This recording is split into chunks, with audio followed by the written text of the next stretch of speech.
पश्चिम बंगाल की पूर्व मुख्यमंत्री ममता बनर्जी की तृणमूल कांग्रेस में एक ऐतिहासिक और बहुत बड़ी टूट की स्क्रिप्ट लगभग पूरी लिखी जा चुकी है। तृणमूल के करीब 60 असंतुष्ट और बागी विधायक पश्चिम बंगाल विधानसभा के स्पीकर को एक सामूहिक आवेदन सौंप दिया है। इस बड़े कदम के साथ बागी गुट खुद को असली टीएमसी बताने और पार्टी के सिंबल पर दावा ठोकने की फिराक में है, जिससे बंगाल में महाराष्ट्र मॉडल का खेल अब हकीकत बनता नजर आ रहा है। इस संभावित गुट का चेहरा टीएमसी से निष्कासित विधायक ऋतव्रत बंदोपाध्याय को बनाया जा सकता है। क्या बीजेपी ने महाराष्ट्र वाला खेला बंगाल में भी कर दिया? बीजेपी ने इसकी बिसात कब और कैसे बिछा दी? ममता की किस चाल पर बीजेपी ने शहमात की चाल चल दी? नमस्कार, आदाब, सत श्री अकाल। मैं हूं मनोज नारायण सिंह और आप देख रहे हैं मंथन टुडे। चुनाव के तुरंत बाद राज्य में महाराष्ट्र की तर्ज पर राजनीतिक खेला होने की सुगबुगाहट सामने आई है। दरअसल हार के बाद ममता बनर्जी की तृणमूल कांग्रेस पार्टी में बड़ी बगावत की आहट सुनाई देने लगी। अब पार्टी में दो दो खेमे बनते नजर आ रहे हैं।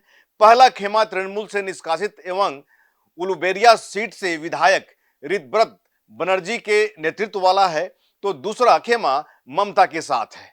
अब असल खेल यह है कि ऋतव्रत के पाले में 60 विधायक बताए जा रहे हैं।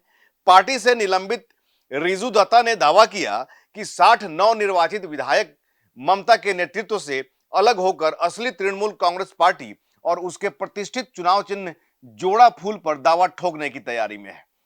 एक तरफ राज्य की पूर्व सीएम ममता बनर्जी के भतीजा एवं सांसद अभिषेक बनर्जी पर हुए हमले, चुनाव के बाद हिंसा और फेरी वालों को हटाने के विरोध प्रदर्शन में व्यस्त हैं। वहीं उनकी नाक के नीचे इतना बड़ा खेला होने जा रहा है। दरअसल पार्टी के कुछ नेता ऋतव्रत को विधानसभा में विपक्ष का नेता बनाने के पक्ष में थे। वहीं स्पीकर को दिए पत्र में यह हुआ नहीं। इसके बाद ऋतव्रत और संदीपान साहा ने विरोध किया और पत्र में हुए हस्ताक्षर को फर्जी करार दे दिया। हालांकि स्पीकर के शहर में न होने के चलते पत्र फिलहाल स्वीकार नहीं हुआ। इधर अनैतिक पार्टी गतिविधियों में शामिल होने के आरोप के चलते ऋतव्रत और संदीपान को पार्टी से बाहर का रास्ता दिखाया गया। उसके बाद दोनों ने कोलकाता के विधायक छात्रावास में सीक्रेट मीटिंग भी की थी, जिसमें 60 विधायकों के साथ होने का दावा किया गया, जिसके बाद पश्चिम बंगाल के महाराष्ट्र मॉडल का लाइव रिपीट टेलीकास्ट देखने को मिलने की संभावना बन गई। दरअसल साल 2022 का महाराष्ट्र में जब एकनाथ शिंदे ने शिवसेना से बगावत कर उद्धव ठाकरे के हाथों से सरकार और सियासत दोनों ही छीन ली थी, अब ठीक वैसे ही सियासी स्क्रिप्ट अब पश्चिम बंगाल में लिखे जाने की सुगबुगाहट है। इस बार बंगाल के शिंदे का किरदार टीएमसी के निष्कासित विधायक ऋतव्रत निभा रहे हैं, जिसके नेतृत्व में कोलकाता स्थित विधायक हॉस्टल में टीएमसी के कई विधायकों से मुलाकात हुई। विभिन्न नगर निकायों के लगभग 100 टीएमसी पार्षदों के इस्तीफे ने भी यह स्पष्ट कर दिया, बंगाल में कोई तो सियासी खिचड़ी पक रही है। ठीक ऐसा ही मामला एनसीपी का भी है, जिसके चलते शरद यादव के भतीजे अजीत पवार ने दशकों पुरानी पार्टी से विधायकों को तोड़कर पार्टी के साथ उनके चुनाव चिन्ह पर भी कब्जा कर लिया और बाद में सत्ता में भागीदार बन गए। टीएमसी के 80 विधायकों और 29 सांसदों में से आधे से ज्यादा लगभग 40-50 विधायक और 15 से 18 सांसद ममता बनर्जी से अलग होकर 2 घास फूल वाले चुनाव चिन्ह के लिए चुनाव आयोग से संपर्क करने की तैयारी में है। पार्टी दल बदल कानून लागू होने के लिए कम से कम टीएमसी के 52 विधायकों का साथ होना जरूरी है। ऐसे में ममता के हाथों से टीएमसी और चुनाव चिन्ह के साथ पार्टी प्रॉपर्टी और फंड भी फिसलने की संभावना जताई जा रही है, जैसा कि महाराष्ट्र में देखने को मिला। अब ममता बनर्जी, जिन्हें कभी जमीनी संघर्ष का चेहरा माना जाता था, लेकिन सत्ता से बाहर होते ही धीरे धीरे अपना नियंत्रण खोती जा रही हैं। टीएमसी के तौर पर और संगठन पर दोनों पर ही उन्होंने अपना नियंत्रण लगभग खो दिया है।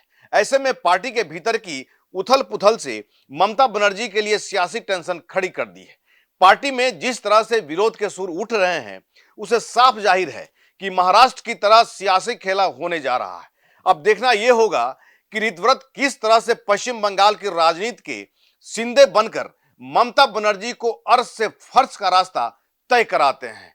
हालांकि जिस तरह से चुनावी परिणाम आए थे पश्चिम बंगाल के विधानसभा चुनाव के, उसके बाद से ही यह तय माना जा रहा था, क्योंकि बंगाल का भी इतिहास वैसा ही है।